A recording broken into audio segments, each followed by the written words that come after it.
Fui me aventurar neste relacionamento e me dei mal, me apaixonei. E um dia ele soltou a frase: Estou apaixonado por você, vou falar com a minha esposa. Porque, na verdade, ele não queria se separar. Eu estava doente por este homem. Eu me sentia como uma cadela à espera do resto da comida. Se eu não respeitei minha esposa, por que eu vou respeitar outras mulheres? Estou com 50 anos. Quando eu estava com 39, mudei de São Paulo capital e fui morar no interior. Larguei tudo, deixei tudo para trás. Amigos, familiares, empregos, diversão. E fui viver uma vida pacata de interior. Sem conhecer ninguém, sem amizade, sem emprego, totalmente perdida. Após meses desempregada, comecei a trabalhar em uma empresa, onde o pessoal me tratava muito bem. Fui acolhida pelos colegas e pelos proprietários dessa empresa. Tinha um salário bom, onde eu ficava confortavelmente instalada. Entre os funcionários, conheci o Pedro, que começou com olhares, oferecendo carona, me abordando na rua.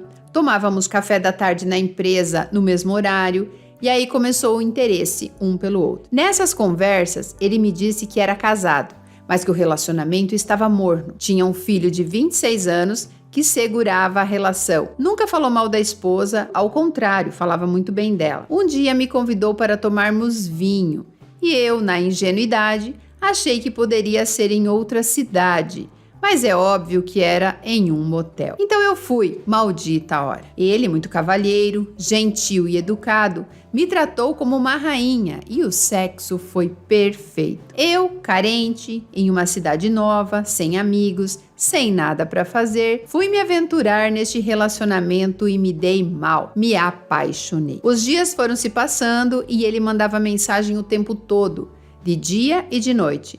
Eu não questionava nada referente onde estava a esposa, porém percebi que ele estava envolvido e um dia ele soltou a frase: Estou apaixonado por você, vou falar com a minha esposa. Eu pirei. Ia ter aquele homem maravilhoso só pra mim, mas não precisou falar com ela, porque homem dá muito na cara quando tem outra pessoa. E ela percebeu. Pegou o celular dele e leu todas as mensagens que trocávamos. Ele não apagava. Ela guardou meu número e me ligou várias vezes, mas eu não atendia. Aí começou o inferno na minha vida. Ele me contou que ela queria se matar, que ele não queria se separar nessas condições.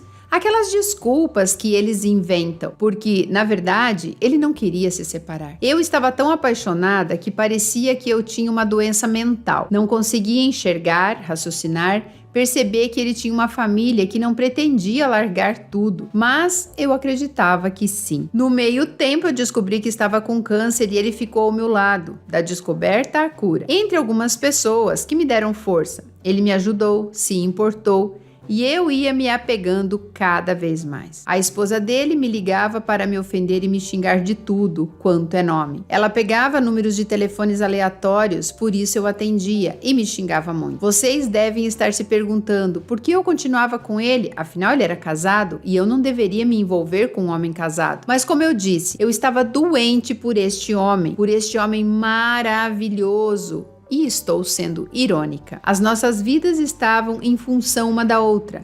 Ele me ligava o dia inteiro e ficávamos horas conversando, fazendo juras de amor. Eu não ligava para ele, mas esperava angustiada por uma ligação ou por uma mensagem. Ele era o ar que eu respirava. Realmente, eu estava ficando louca, doente por este homem.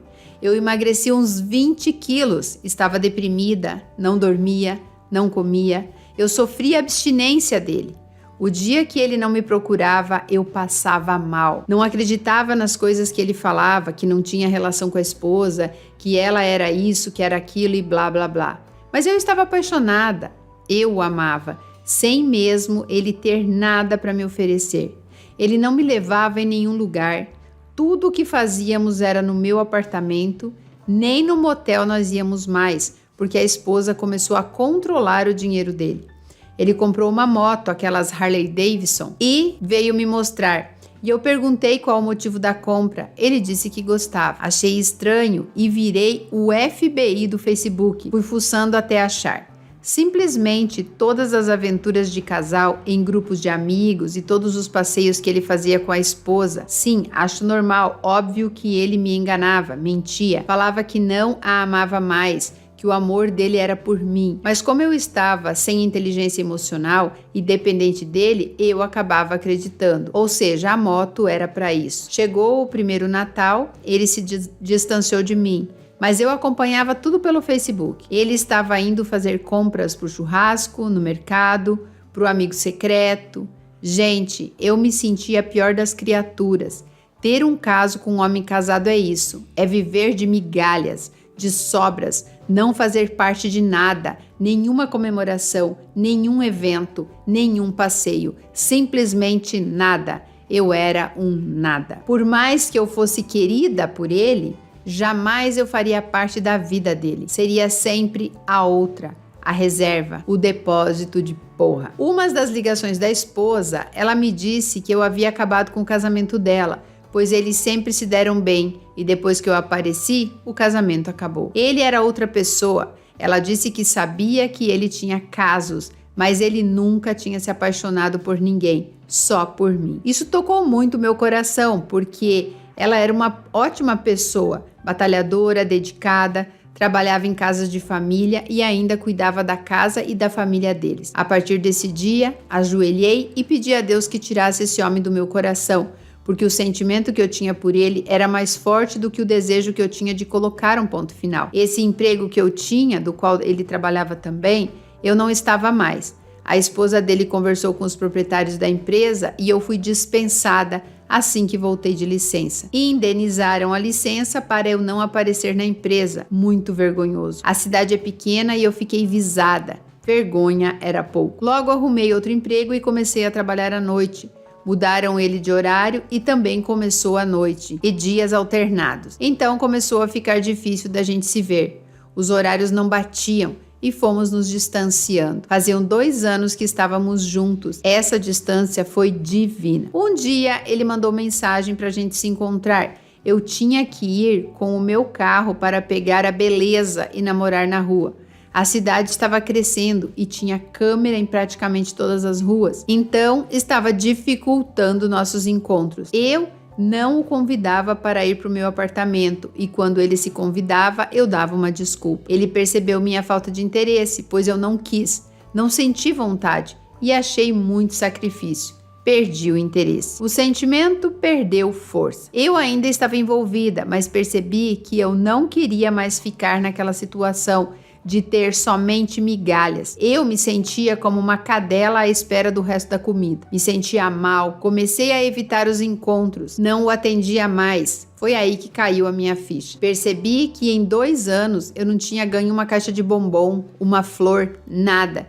Percebi o quanto ele era egoísta, mão de vaca e FDP comigo e com a esposa. O relacionamento terminou por si próprio. Não precisamos pôr um ponto final. Comunicar que não queríamos mais, coisa do tipo. Eu sumi e ele também. Às vezes nos encontrávamos na rua pelo acaso, mas quando dava eu fingia que não o via. Assim o tempo foi passando, até que chegou a pandemia do Covid. Desfecho surpreendente a partir de agora. Infelizmente, fui infectada pelo vírus do Covid. Fui para o hospital fazer os exames e quem eu encontro? Sim, ele e a esposa. Ela estava no oxigênio e ele andando pelo hospital. Até que nos encontramos e falamos sobre o assunto Covid e acabou aí.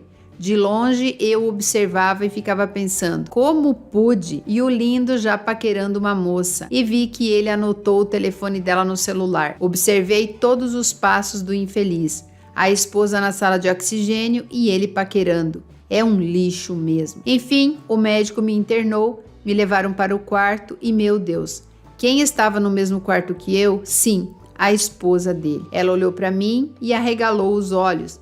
Eu só respondi, é a providência divina, não temos como explicar. À noite eu ajudei, chamei a enfermeira, ajudei como pude. No dia seguinte, ela foi entubada e foi a óbito. Fiquei internada durante 1 mês, perdi minha mãe para o Covid, Daí 15 dias o traste me ligou, me chamando para sair e eu pensei, será que a morte da esposa fez com que ele melhorasse? Não, óbvio que não. Ele já estava namorando e queria ir pro meu apartamento e eu disse não. Enfim, ele não aceitou o não como resposta. Me falou alguma coisa e eu respondi com a mesma patada. Ainda ele me falou, se eu não respeitei minha esposa, por que eu vou respeitar outras mulheres? Oi? Cheguei à conclusão de que a paixão desenvolve um retardo mental, cegueira temporária e é prejudicial. Me arrependo por ter falado sim, de ter conhecido ele, de ter dado o primeiro passo.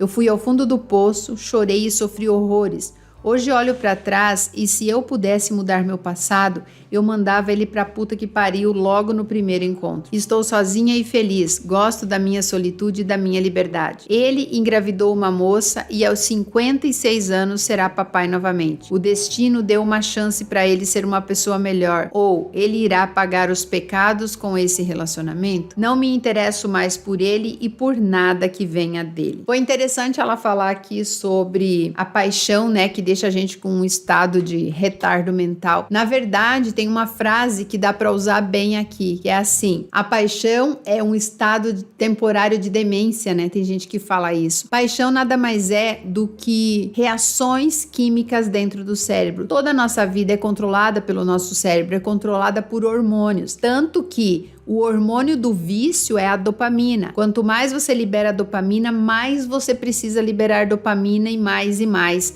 E a paixão é mais ou menos assim. Você não tem controle sobre o que você está fazendo, sobre o que você está pensando. Por isso que é muito difícil terapeutas, psicólogos tratar pessoas apaixonadas, porque pessoa apaixonada não consegue ver a realidade como ela é, porque essas reações químicas dentro do corpo dela não permitem. Então, gente, se vocês querem entrar de cabeça em um relacionamento, observem esse relacionamento antes dessas reações químicas começarem a acontecer. Ela sabia que ele era casado, mesmo assim ela quis entrar naquilo. É como você pular no mar sabendo que não sabe nadar. Qual é a consequência disso? Afogamento. A esposa dele, né, foi a óbito, ela teve câncer e o safado tá lá, tá tranquilo. Ela, por algum motivo, saiu da cidade dela deixando tudo pra trás. Ninguém faz isso se tá bem, se tá realizada. Ali já me mostrou muito sobre ela. Ela estava fugindo da realidade, ou seja, ela não estava bem. Ela precisava de uma pessoa que desse carinho, que desse atenção, que desse alguma coisa para ela, porque era isso que ela precisava. A gente sabe que o câncer não vem de fora, né? O câncer, ele é criado pelo próprio corpo. Por que será? E eu sei que vocês digitam aí que eu sou louca, que onde já se viu, que o câncer é isso, que o câncer é aquilo. O câncer é uma doença que destrói o corpo. Simples assim. Por que você chega a um ponto de criar uma doença que vai destruir o seu corpo? Infelicidade, frustração, medo, insegurança, baixa autoestima, falta de amor próprio, tudo isso vai acumulando uma energia negativa nas suas células e de repente elas falam: "Oh, azar, quero morrer". É mais ou menos assim, fazendo uma analogia, né, falando através de metáfora. Então, mulheres, mais uma vez eu falo, cuidado com quem vocês são, porque a vida que vocês criarem aí ao redor de vocês vai ser baseada nisso, no que vocês são. A bagunça interna, a insatisfação interna vai criar um mundo bem difícil de lidar aí do lado de fora. Por isso, a importância de silenciar e trabalhar as emoções. Como que você trabalha as emoções? Através do pensamento. O nosso cérebro é o nosso motor. Se você não souber usar essa máquina burra que você tem aqui, porque é burro, o cérebro é ignorante, o cérebro só executa, vai acontecer o que aconteceu com essa pessoa aí. É uma vida triste, uma vida de migalhas. E eu espero que realmente ela tenha aprendido com isso. O problema é que esse tipo de vida, esse tipo de acontecimento, faz com que a gente ache que ninguém mais presta no mundo, que agora a gente tem que ficar sozinha, a gente tem medo de conhecer outras pessoas. Você pode conhecer 1000 homens durante a sua vida. O que vai dizer se você é uma pessoa feliz e realizada é como você lidou com cada relacionamento que apareceu. Ah, o cara me maltratou? Eu não quero mais. Não, essa pessoa não é boa lá na cama comigo, não tem química, eu não quero mais. E você vai deixando de lado. Até que de repente você encontra alguém que você fala: olha, que cara legal, ele é muito parecido comigo. Se não der certo, tá bom também. O que não dá é para se manter em relacionamentos ruins por pura dependência emocional, por pura dependência financeira. E por que a gente se mantém? Porque a gente não sabe quem é, a gente não tem vida própria, não tem dinheiro, não tem nada. E aí a gente começa a se sujeitar a viver a vida das outras pessoas.